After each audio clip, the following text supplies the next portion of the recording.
तो आज हम यूपी टेट का बाल विकास एवं शिक्षा शास्त्र का प्रीवियस ईयर का पेपर देखेंगे, जो कि आपकी परीक्षा के लिए बहुत ही हेल्पफुल होगा। तो स्टार्ट करते हैं। सूची फर्स्ट को सूची सेकंड से सुमेलित कीजिए। एनिमल इंटेलिजेंस का नियम थॉर्नडाइक ने दिया है। पुनर्वलन की अनुसूची का नियम स्किनर ने दिया है। सारगर्भता का नियम गेस्टाल्ट ने दिया है। और अनुकूलन का सिद्धांत जीन पियाजे साहब ने दिया है। तो याद रखिएगा, एनिमल इंटेलिजेंस का नियम थॉर्नडाइक ने दिया है। पुनर्वलन की अनुसूची का नियम स्किनर साहब ने दिया है। और सारगर्भता का नियम गेस्टाल्ट ने दिया है। और अनुकूलन का सिद्धांत जीन पियाजे साहब ने दिया है। यह इसका सही उत्तर है। अगला प्रश्न है, विकास कभी ना समाप्त होने वाली प्रक्रिया है। यह कथन विकास के किस सिद्धांत से संबंधित है? एकीकरण का सिद्धांत, अंतःक्रिया का, निरंतरता का या अंतः संबंध का? इसका सही उत्तर है ऑप्शन तीसरा, निरंतरता का सिद्धांत। इसका सही उत्तर है निरंतरता का सिद्धांत। अगला प्रश्न है, संविधान के किस संशोधन से शिक्षा एक मौलिक अधिकार बन गई है? 25वां संशोधन, 86वां संशोधन, 22वां संशोधन, 52वां संशोधन? इसका सही उत्तर है 86वां संशोधन।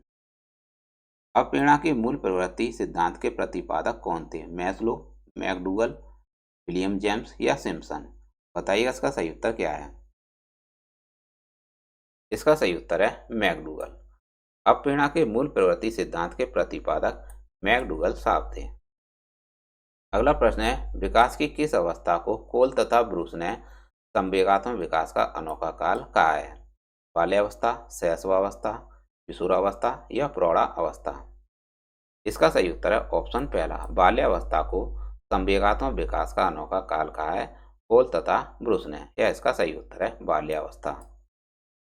किसने बहुबुद्धि का प्रत्यय दिया है? स्पीयरमैन, गोलमैन, गार्डनर या जॉन मेयर?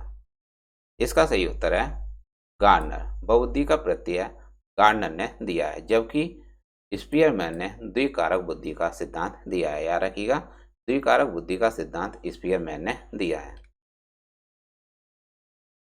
अगला प्रश्न है, डिसलेक्सिया में यह करने में कठिनाई होती है?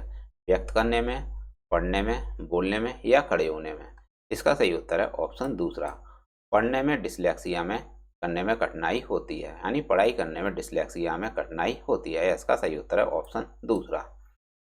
निम्न में से क्या समावेशी कक्षा में शिक्षक की भूमिका नहीं है?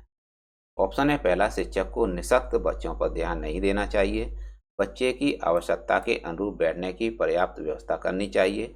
शिक्षक को सीखने में अक्षम को अतिरिक्त समय देना चाहिए। या शिक्षक को बच्चों को प्रोत्साहित करना चाहिए। इसका सही उत्तर है ऑप्शन पहला, शिक्षक को निःशक्त बच्चों पर ध्यान नहीं देना चाहिए, जो कि समावेशी कक्षा में शिक्षक की भूमिका नहीं है। अगला प्रश्न है, कक्षा में छात्रों को प्रश्न पूछने के लिए प्रेरित करना चाहिए, हतोत्साहित करना चाहिए, अनुमति नहीं देनी चाहिए या रोक देना चाहिए? बताइएगा इसका सही उत्तर क्या है। इसका सही उत्तर है ऑप्शन पहला, प्रेरित करना चाहिए। यह इसका सही उत्तर है। यह इसका सही उत्तर है, प्रेरित करना चाहिए। अगला प्रश्न है, बच्चे की वृद्धि मुख्यतः संबंधित है सामाजिक, शारीरिक, नैतिक या भावात्मक विकास से? इसका सही उत्तर है ऑप्शन दूसरा, बच्चे की वृद्धि मुख्यतः संबंधित है शारीरिक विकास से। अगला प्रश्न है, निम्न में से किस सिद्धांत को पुनर्विलन का सिद्धांत भी कहते हैं? उद्दीपक अनुक्रिया, शास्त्रीय अनुबंधन, क्रिया प्रसूत या सूझ का सिद्धांत? इसका सही उत्तर है ऑप्शन तीसरा। ऑप्शन तीसरा इसका सही उत्तर है, क्रिया प्रसूत अनुबंधन सिद्धांत को पुनर्वलन का सिद्धांत भी कहते हैं। यह इसका सही उत्तर है। अगला प्रश्न है, निम्न में से कौन सी अवस्था भ्रूण के संज्ञानात्मक विकास सिद्धांत का अंग नहीं है? प्रतिबिंबात्मक अवस्था, अंतःप्रज्ञावस्था, क्रियात्मक अवस्था या संकेतात्मक अवस्था? इसका सही उत्तर है ऑप्शन दूसरा, अंतःप्रज्ञ अवस्था भ्रूण के संज्ञानात्मक विकास सिद्धांत का अंग नहीं है। यह इसका सही उत्तर है अंतःप्रज्ञ अवस्था।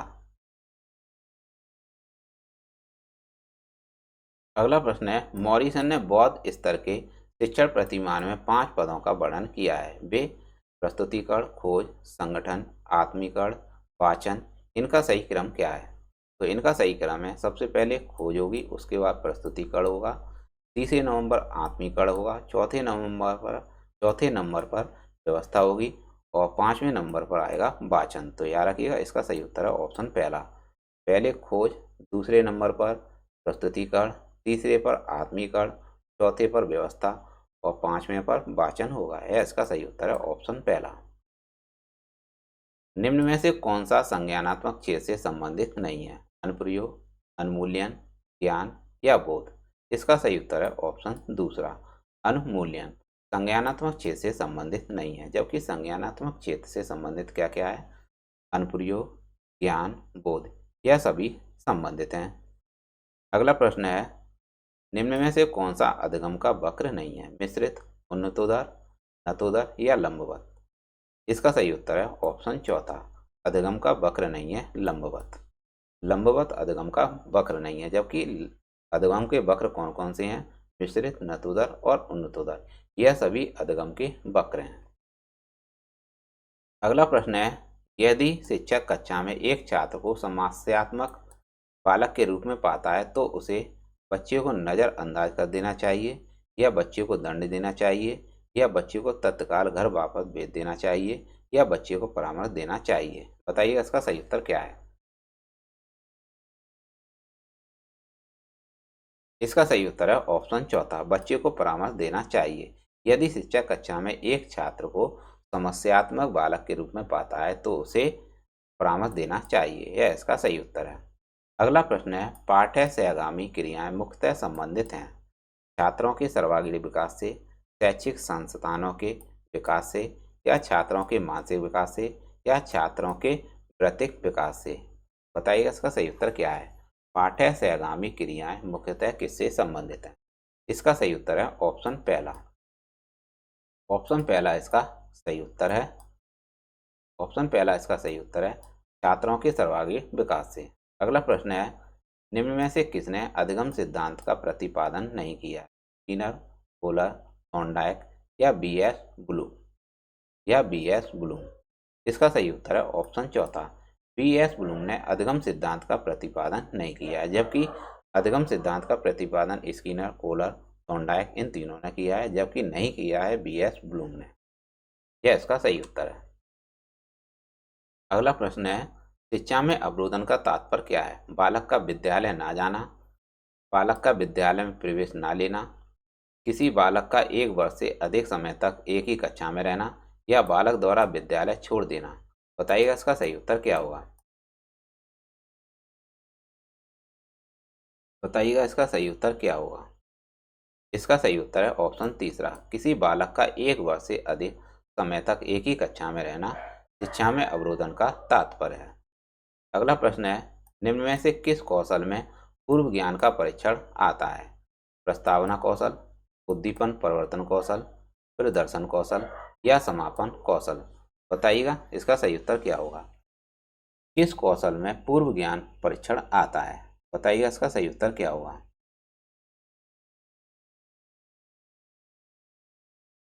इसका सही उत्तर है ऑप्शन पहला, प्रस्तावना कौशल में पूर्व ज्ञान का परीक्षण आता है। इसका सही उत्तर है ऑप्शन पहला। मानव विकास का प्रारंभ होता है पूर्व बाल्यावस्था से, गर्भावस्था से, शैशवावस्था से या उत्तर बाल्यावस्था से? बताइएगा इसका सही उत्तर क्या है?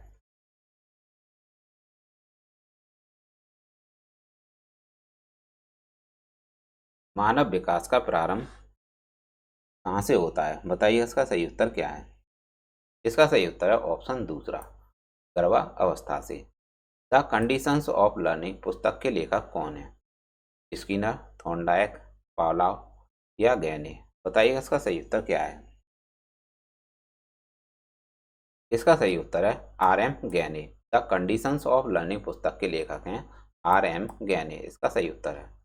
अगला प्रश्न है, किशोर अवस्था बड़े संघर्ष, तनाव, हमला व विरोध की अवस्था है। यह कथन किसका है?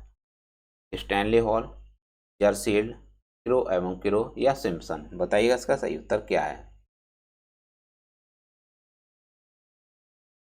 इसका सही उत्तर है स्टैनली हॉल। किशोर अवस्था बड़ी संघर्ष, तनाव, हमला व विरोध की अवस्था है। यह कथन है स्टैनली हॉल का। यह इसका सही उत्तर है। अगला प्रश्न है, सूक्ष्म शिक्षण के भारतीय प्रतिमान में कुल कितना समय लगता है? 40 मिनट, 36 मिनट, 30 मिनट या 45 मिनट? बताइएगा इसका सही उत्तर क्या है? सूक्ष्म शिक्षण के भारतीय प्रतिमान में कुल कितना समय लगता है? बताइए इसका सही उत्तर क्या है। इसका सही उत्तर है ऑप्शन दूसरा 36 मिनट इसका सही उत्तर है। अगला प्रश्न है, सीखने का पठार सीखने की प्रक्रिया के मुख्य अवलक्षण हैं जो उस स्थिति को प्रकट करते हैं जिसमें सीखने की प्रक्रिया में कोई उन्नति नहीं होती। यह कथन किसका है? होलिंगबर्थ, गेट्स, स्किनर या रॉस? बताइए इसका सही उत्तर क्या है।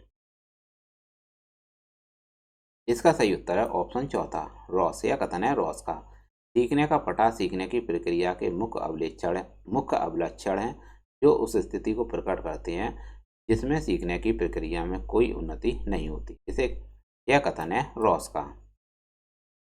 अगला प्रश्न है, व्यवहार के कारण व्यवहार में परिवर्तन ही अधिगम है, यह किसने कहा है? गिलफोर्ड, वुडवर्थ, क्रो एवं क्रो या स्किनर? बताइए इसका सही उत्तर क्या है। व्यवहार के कारण व्यवहार में परिवर्तन ही अधिगम है, यह किसने कहा है? इसका सही उत्तर है ऑप्शन पहला गिलफोर्ड। यह कथन गिलफोर्ड का है। अगला प्रश्न है, सूची पृष्ठ को सूची सेकंड से सुमेलित कीजिए। बताइए इसका सही उत्तर क्या होगा। सूची पृष्ठ को सूची सेकंड से सुमेलित कीजिए। बताइए इसका सही उत्तर क्या होगा। सूची पृष्ठ को सूची सेकंड से सुमेलित कीजिए। ब्रूनर ने संप्रत्यय उपलब्धि शिक्षण प्रतिमान दिया है। आशुबेल ने अग्रिम संगठक शिक्षण प्रतिमान दिया है और ग्रेजर ने बुनियादी शिक्षण प्रतिमान दिया है और गॉर्डन ने साइनेटिक्स शिक्षण प्रतिमान दिया है। तो याद रखिएगा, ब्रूनर ने दिया है संप्रत्यय उपलब्धि शिक्षण प्रतिमान, आशुबेल ने अग्रिम संगठक शिक्षण प्रतिमान और ग्लेजर का है बुनियादी शिक्षण प्रतिमान और गॉर्डन का है साइनेटिक्स शिक्षण प्रतिमान। यह इसका सही उत्तर है। अगला प्रश्न है, समस्या समाधान का प्रथम चरण है। समस्या समाधान का प्रथम चरण क्या है? समस्या की पहचान करना, आंकड़ा संग्रहण करना, परिकल्पना का निर्माण करना, परिकल्पना का परीक्षण करना। बताइएगा इसका सही उत्तर क्या है। समस्या समाधान का प्रथम चरण क्या है? बताइए इसका सही उत्तर क्या होगा।